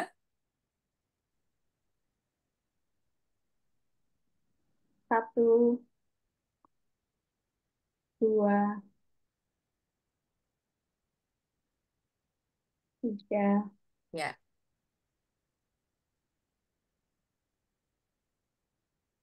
Oke, Sudah? saya Oke, terima kembalikan. kasih.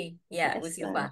Nah, kini kita sebelum mendengar Romo Karol bernyanyi, kita dengarkan sepatah dua patah kata dari Pak Gunawan selaku Ketua Komunitas Mukjizat Kerahiman Ilahi. Silakan Pak Gunawan.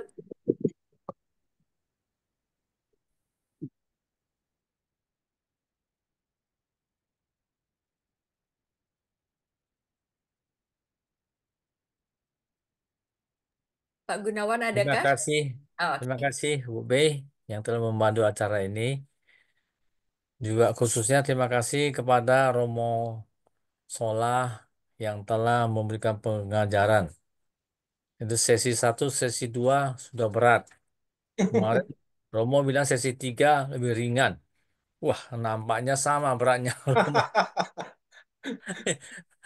Sama beratnya. Ini perlu putar otak Romo. Tapi saya sarankan ya Bapak Ibu untuk mendengar kembali rekamannya nanti. Bagi yang sungguh-sungguh mau belajar untuk lepas dari luka batin ataupun dari hidup kepahitan, baik kita mendengarkan dengan sungguh-sungguh pengajaran Romo, diulang lagi dari sesi 1, 2, dan 3. Juga terima kasih kepada Saudari Paulina yang telah menjadi singer pada malam hari ini. Juga kepada grup komunitas dari MKK, Ibu Wibin, Bapak Beni, Ibu Faridah, Ibu Angela, Ibu Dewi. Terima kasih, sungguh luar biasa. Memang beda ya. Yang senior itu doa koronkanya itu sungguh sangat bagus dan penuh hikmat. Semoga semua intensi doa-doa kita yang telah kita juga satukan dengan doa koronka itu sungguh bisa didengar dan dikabulkan oleh Tuhan. Juga saya terima kasih juga kepada semua yang telah hadir pada malam hari ini dan juga yang selalu memberikan persembahan kasih kepada komunitas Mujizat Keriaman Ilahi. Banyak terima kasih, kiranya Tuhan Yesus memberkati semuanya. Baik, itu saja. Sebentar lagi kita akan menutup ibadah kita ini dengan lagu penutup, disusul dengan doa penutup dan berkat oleh Romo. Tapi sebelumnya, mari kita dengarkan satu lantunan oleh Romo. Silakan Romo. Kau yang terindah di dalam hidup ini, tiada Allah Tuhan yang seperti Engkau, besar perkasa penuh kemuliaan. Kau yang termanis di dalam hidup ini. Ku cinta kau lebih dari segalanya. Besar kasih sayangmu kepadaku. Ku sembah kau ya Allahku. Ku tinggikan namamu selalu. tiada lutut tak bertelut,